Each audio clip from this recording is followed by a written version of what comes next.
Madhya Pradesh high court में चयनित BEd candidate की एलिजिबिलिटी को लेकर के मेरिट और लॉ के बेस पर मध्य प्रदेश हाईकोर्ट मैटर को डिसाइड कर रही है। लगातार 2 दिन से सुनवाई चली है और अब 30 तारीख को मैटर को लिस्ट करने के लिए हाईकोर्ट ने बोला हुआ है। इसके बाद से एक आईए दाखिल की गई थी 25 जनवरी 2024 की सुनवाई में। आप लोगों ने देखा होगा, जो सरकार की तरफ से एडवोकेट थे उन्होंने आईए का जिक्र किया। उसी के बाद से जो गुड्डू सिंह जी की याचिका थी उस पर ज़्यादा चर्चा होने लगी। अब यहाँ पर मध्य प्रदेश हाईकोर्ट ने उस आईए में क्या लिखा था, क्या प्रेयर किया गया था, वो ये प्रेयर किया गया था कि हाईकोर्ट इस मैटर को डिसाइड ना करे। राज्य सरकार चाहती है कि ये मैटर सुप्रीम कोर्ट में रखा जाए और सुप्रीम कोर्ट ही मैटर को डिसाइड करे। अब इस मैटर में नया क्या कुछ होने जा रहा है, क्योंकि एक बार फिर से चयनित बीएड को लेकर के राज्य सरकार सुप्रीम कोर्ट पहुंच चुकी है और क्या कुछ हो सकता है इस केस में, क्या है पूरा मैटर, डिटेल में बात करेंगे। अंत तक जरूर जुड़े रहिएगा। नमस्कार दोस्तों, आप इस चैनल पर पहली बार विजिट कर रहे हैं तो इसको सब्सक्राइब करते हुए बेल आइकन को प्रेस करना ना भूलें। यहाँ पर केस नंबर आप देख सकते हैं, ट्रांसफर पिटीशन है ये 3934 ऑफ 2024, यानी कि ये केस ट्रांसफ़र किया जाए मध्य प्रदेश हाईकोर्ट से सुप्रीम कोर्ट में। इस वजह से ये केस को फायर किया गया है। और देख सकते हैं आप, the state of Madhya Pradesh versus Kesari Nandan Sahu, यही वो केस है जिसके बारे में बार बार हाईकोर्ट में चर्चा हो रही थी। और इसमें रिस्पोंडेंट देख सकते हैं, जो जो वहाँ पर पिटिशनर थे वो यहाँ पर रिस्पोंडेंट बनाए गए हैं। अब यहाँ पर समझने वाली बात यह है कि आखिर हाईकोर्ट में जब मामला चल रहा था तो सुप्रीम कोर्ट में राज्य सरकार इस मैटर को क्यों ले गई। देखिए, सुप्रीम कोर्ट ले जाने का मैटर यह था कि राज्य सरकार का अपना खुद का स्टैंड ये है कि जब देवेश शर्मा जी की याचिका चल रही थी सुप्रीम कोर्ट में, तब राज्य सरकार अपने सर्विस रूल और जो भी उनका मैटर है वो नहीं सुना गया। इस वजह से हाईकोर्ट ये मैटर ना डिसाइड करे, क्योंकि हाईकोर्ट चूंकि बाउंड है सुप्रीम कोर्ट के जजमेंट से और सुप्रीम कोर्ट का जजमेंट आ चुका है, तो हाईकोर्ट उसी से बाउंड है और उसी के आधार पर डिसीजन दे देगी। इस वजह से राज्य सरकार ये चाहती है कि हमारे मैटर को डायरेक्ट सुप्रीम कोर्ट में सुना जाए, क्योंकि जो भी हाईकोर्ट डिसीजन देगी वो सुप्रीम कोर्ट के डिसीजन के आधार पर ही देगी। लेकिन सुप्रीम कोर्ट के पास पावर है कि वह इसमें कुछ डिस्टिंक्ट डिसीजन दे सकती है। इसी वजह से राज्य सरकार इस मैटर को हाईकोर्ट से सुप्रीम कोर्ट में ट्रांसफर कराना चाहती है, जिसके लिए पिटीशन फाइल कर दी गई है 25 तारीख को। और मोस्ट प्रोबेबल है कि यहाँ पर अभी आप देख पा रहे होंगे डिफेक्ट है, और राज्य सरकार की ये पूरी कोशिश होगी कि जल्द से जल्द इस डिफेक्ट को दूर किया जाए, क्योंकि 30 तारीख को मध्य प्रदेश हाईकोर्ट में केस लगा हुआ है और 29 तारीख यानी मंडे को हो सकता है कि राज्य सरकार इस डिफेक्ट को दूर करवा करके 30 तारीख को मैटर लिस्ट करवा ले। उनकी पूरी कोशिश रहेगी, क्योंकि राज्य सरकार नहीं चाहती है कि ये मैटर हाईकोर्ट डिसाइड करे, वो चाहती है कि ये मैटर सुप्रीम कोर्ट डिसाइड करे। अब इस केस में होगा क्या, देखिए इस केस के बैकग्राउंड में आपको चलना पड़ेगा कि क्या कुछ हुआ है मध्य प्रदेश में अब तक। मध्य प्रदेश हाईकोर्ट में जब मामला था तब मध्य प्रदेश हाईकोर्ट ने बीएड कैंडिडेट्स को और जो राज्य सरकार की तरफ से अपना पक्ष रख रहे थे उनसे इस बात के लिए जस्टिफिकेशन मांगा था कि आपने श्री देवेश शर्मा जी की जो याचिका थी उसमें आईए दाखिल करके आप उपस्थित हुए थे, यानी आपने अपना पक्ष वहां पर रख दिया है और वहां से मैटर डिसाइड हो चुका है। तो फिर आप यहां पर हाईकोर्ट में इस बात का जिक्र क्यों नहीं किया आपने।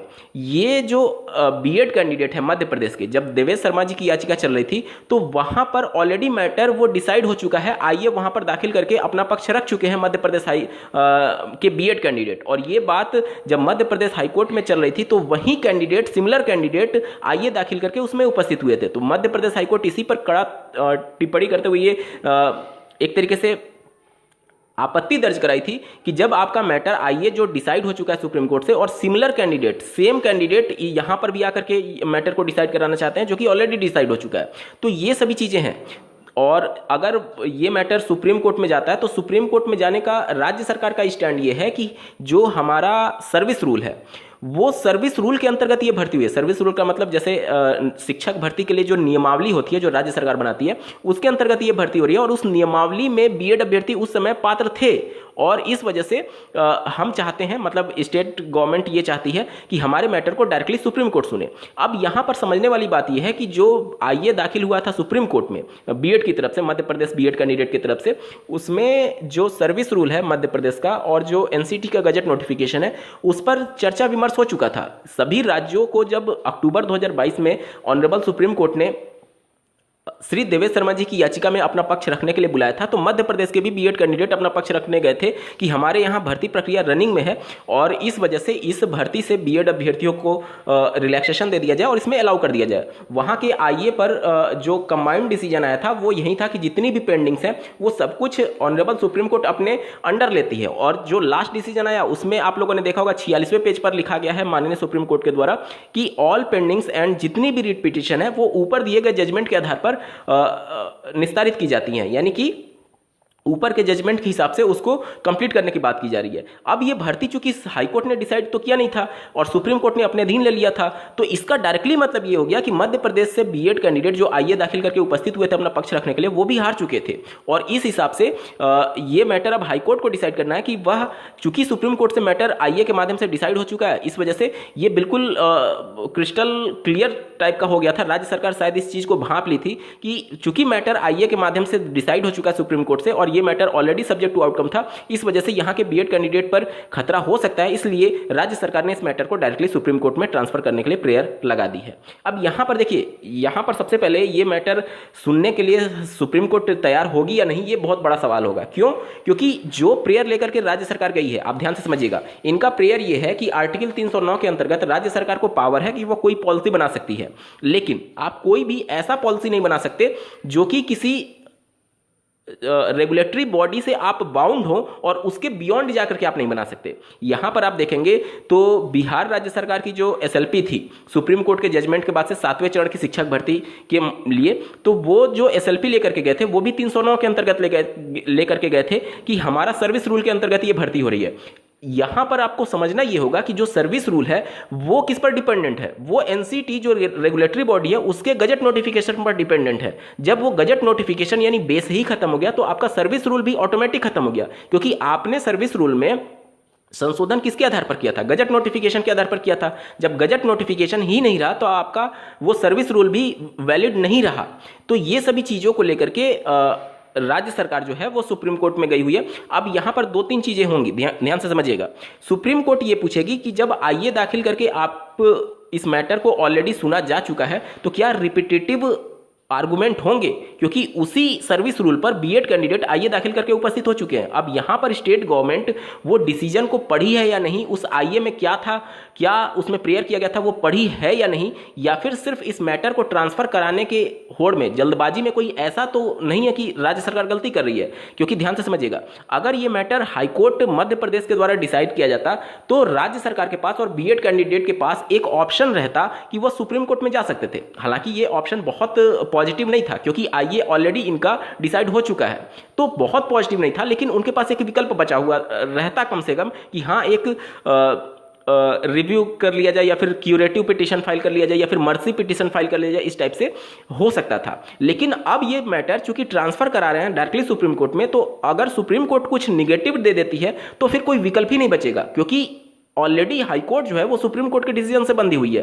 तो उसके बाद तो आप हाईकोर्ट भी नहीं जा सकते और सुप्रीम कोर्ट ऑलरेडी आपका मैटर डिसाइड कर देगा। तो ये सभी चीजें हैं, इन सभी चीजों को लेकर के देखिए, इसमें दोनों चीजें हैं, बहुत रिस्क रहेगा बीएड कैंडिडेट पर, क्योंकि यहां से अगर कुछ मैटर बिगड़ा तो समझ लीजिए बीएड अभ्यर्थियों के लिए रास्ते ही बंद हो जाएंगे मध्य प्रदेश बीएड कैंडिडेट के लिए। और ये बहुत बड़ा कदम है राज्य सरकार का कि वो मैटर सुप्रीम कोर्ट से डिसाइड कराना चाहती है। इनका मेन प्रेयर यही है कि हमने आर्टिकल 309 के अंतर्गत सर्विस रूल बनाया और उसके अंतर्गत हम भर्ती कर रहे हैं, उस समय तक ये चीज़ें वैलिड थी और ये सभी मैटर अब सुप्रीम कोर्ट में जाएगा। अब यहाँ पर सबसे बड़ा सवाल ये है कि ये मैटर जब लिस्ट होगा तो क्या ये उसी बेंच में लिस्ट होगा, क्योंकि ये जाहिर सी बात है बीएड की एलिजिबिलिटी से संबंधित है, तो उसी मैटर में लिस्ट होने की संभावना ज़्यादा रहेगी। अभी आपने देखा कि दूसरे बेंच में जब मैटर लिस्ट हुआ था बीएड वेलफेयर वाला मामला, तो उसमें आर्थिक तौर पर 10,000 रुपए का जुर्माना बीएड वेलफेयर एसोसिएशन पर लगाया गया। यहां पर कि एक ही प्रकार के रीट पिटीशन जो कि सिमिलर प्रेयर किए जा रहे हैं, वो बार बार सुप्रीम कोर्ट का समय बर्बाद हो रहा है और अभ्यर्थी बार बार इस प्रकार के एक तरीके से केस को लेकर के आ रहे हैं। तो यहाँ पर जब ये बीएड वाला मैटर फिर से सुप्रीम कोर्ट जाएगा और अगर उसी बेंच में जाता है तो निश्चित तौर पर जो डीएलएड के कैंडिडेट हैं वो इन सभी चीज़ों को दिखाएंगे। यहाँ पर मध्य प्रदेश के लिए थोड़ा सा निगेटिव पॉइंट ये हो गया है कि इसी प्रकार के एक मामले में बिहार राज्य सरकार भी एसएलपी लेकर के जब सुप्रीम कोर्ट गई थी तो सुप्रीम कोर्ट ने उनको इंटरटेन करने से मना कर दिया और अपनी एसएलपी को वापस उन्हें विड्रॉ करना पड़ा था। तो यहाँ पर बीएड मध्य प्रदेश और राज्य सरकार के पास सुप्रीम कोर्ट में बहुत ज़्यादा विकल्प नहीं है, क्योंकि ऑलरेडी इस तरीके की चीज़ें हो चुकी हैं। और जब इस प्रकार की सिमिलर चीज़ें हो चुकी रहती हैं तो सुप्रीम कोर्ट अपने पुराने डिसीजन पर ज़्यादा रिलाई करना चाहता है। और बिहार वाला मैटर हाल ही में आप लोगों ने देख ही लिया होगा कि स्टेट गवर्नमेंट अपने SLP को विड्रॉ करके लेकर के चली गई थी, क्योंकि वो मैटर इंटरटेन करने से साफ इनकार कर दिया गया था सुप्रीम कोर्ट के द्वारा। और सबसे बड़ा निगेटिव पॉइंट जो ये यहाँ पर मध्य प्रदेश के लिए है कि राज्य सरकार ये कह रही है कि हमने अपने पक्ष को देवेश शर्मा जी की याचिका में नहीं रखा है और उसमें हम अपने पक्ष को रखना चाहते हैं।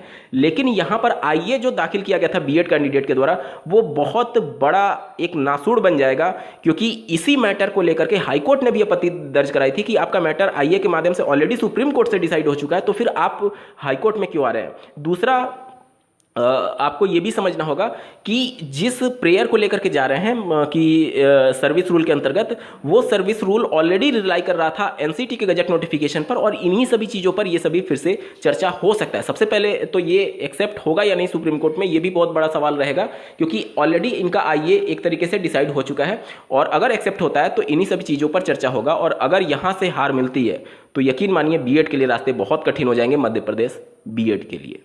उम्मीद करता हूं आपके डाउट क्लियर हो गए होंगे। इस वीडियो को देखने के लिए आपका बहुत बहुत धन्यवाद। भगवान करे आपका दिन शुभ हो।